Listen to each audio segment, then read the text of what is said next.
Naam, bila shaka mtazamaji, ni taarifa yake Frida Ukachi kuhusiana na shughuli nzima ya uchaguzi nchini humo Tanzania, na taarifa ambazo zimetufikia kwenye meza yetu jioni ya leo ni kwamba mjini Dar es Salaam kumewekwa amri ya kutotoka nje, ukipenda curfew, ya kuanzia mwendo wa saa 12 jioni ya leo hadi mwendo wa saa 12 asubuhi. Lakini mtazamaji, kwa sasa nataka moja kwa moja tuungane na mwanahabari wa Tanzania Hezron Obadia ambaye ni mhariri nchini humo, atupe uhalisia wa shughuli nzima ya uchaguzi huo na baadhi ya masuala ibuka. Basi Hezron, iwapo wanipata, pengine tufahamishe, je, shughuli nzima ya uchaguzi imekuwa vipi?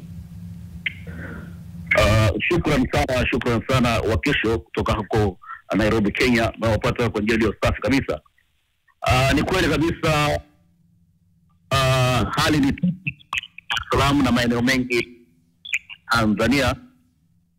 Manake vituo mapema asubuhi kama kawaida mwendo wa saa 12, na wapigaji kura wajitokeza japokuwa kwa uchache, lakini ilipotimia majira ya 5 saa 6, hiyo vurugu na furukushani na maandamano yakaanza katika maeneo mbalimbali hapa nchini Tanzania, ikiwemo Dar es Salaam, ikiwemo Arusha, ikiwemo Mbeya, ikiwemo Dodoma, pamoja na mikoa ya Iringa na hadi Dodoma.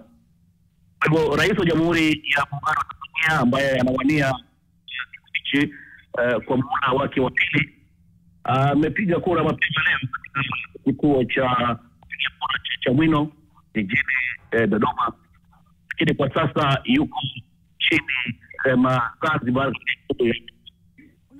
na maandamano bado yanaendelea japokuwa wametoa amri ya kutotoka nje kuanzia saa 12 hadi saa 10 hadi mapema asubuhi 12, lakini waandamanaji wameapa kwamba wataendelea na maandamano na watasikiza masuala hadi matakwa yao ya kutaka katiba mpya, ya kutaka kuachiliwa kwa kiongozi wa upinzani ambaye kwa sasa yuko kizuizini katika gereza la Ukonga, Tundu Antipas Lissu, kuachiliwa.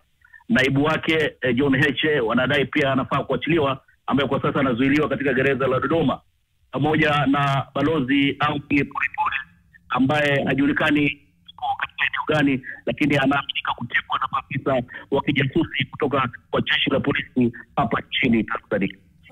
Naam, pengine idadi ndogo ya wapiga kura iliripotiwa. Je, ni kukosa imani na mchakato mzima wa uchaguzi ama ni nini chanzo?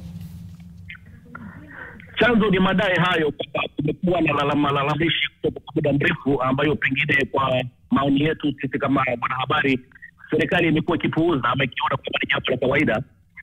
Na kama alivyotamka hii leo mkuu wa Dar es Salaam Albert Chalamila, amesema kwamba ni hasira tu za mpito ama ni hasira za mkizi ambazo zitaisha, lakini naona kwamba walivyotarajia sivyo ilivyokuwa.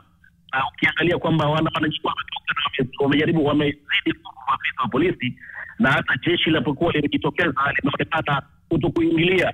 Jeshi limetoka, lakini linaonekana kwamba haliingilii wala halijaribu kuzuia hayo maandamano. Kwa hivyo wananchi wakawa wanajaribu kuomba na jeshi iwapo itawezekana basi waje nchi. Lakini kama ninavyoongea kufikia sasa, kituo cha TAKUKURU mkoa wa Arusha kimeshatima moto, na vile vile wanalenga maeneo ya spika ama biashara za spika wa Tanzania Mheshimiwa mtiwa moto, pamoja na biashara zinazohusishwa ama showroom ya magari hapa jijini Dar es Salaam inayohusishwa na waziri wa fedha Mwigulu Nchemba pia imetiwa moto. Kwa hivyo hali ni tete hapa. Magari kadhaa ya polisi yametiwa moto, maafisa kadhaa wa polisi wameumizwa na nguo zao rasmi za kazi kupokonywa na kuvaliwa na wananchi, wakidai wanataka katiba mpya, wakidai wanataka tume huru ya uchaguzi ambayo itakuwa inasahihishwa na bunge la Tanzania, na wale makamishna wao teuliwa na vyama mbalimbali vya kisiasa. Mwisho kabisa, Obadia, mtandao nchini humo ulizimwa. Je, huwa ni kawaida kwa mtandao kuzimwa nchini humo au ni siku ya leo ambayo ni siku ya uchaguzi? Na je, athari zake zimekuwa zipi katika uhuru wa Tanzania kupata habari kamili?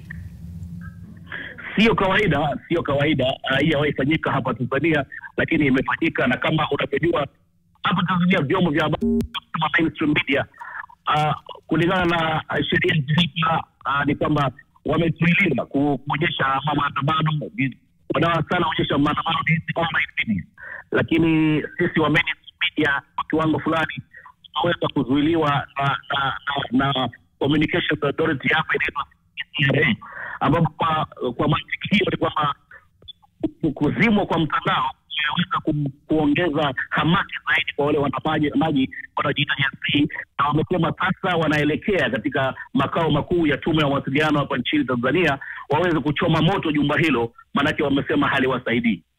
Naam, bila shaka. Asante sana Hezron Obadia. Mtazamaji, huyu ni mhariri mkuu wa habari nchini humo. Shukrani za dhati kwa kutupa uhalisia wa shughuli nzima ya uchaguzi. Lakini nilivyokuarifu hapo awali ni kwamba baadhi ya maeneo nchini humo na hususan pale mjini Dar es Salaam wameshuhudia kafyu ama amri ya kutotoka nje kuanzia mwendo saa 12 jioni hadi saa 12 asubuhi. Basi tutakuwa tunafuatilia kwa kina na tutakupasha kwenye taarifa zetu zijazo.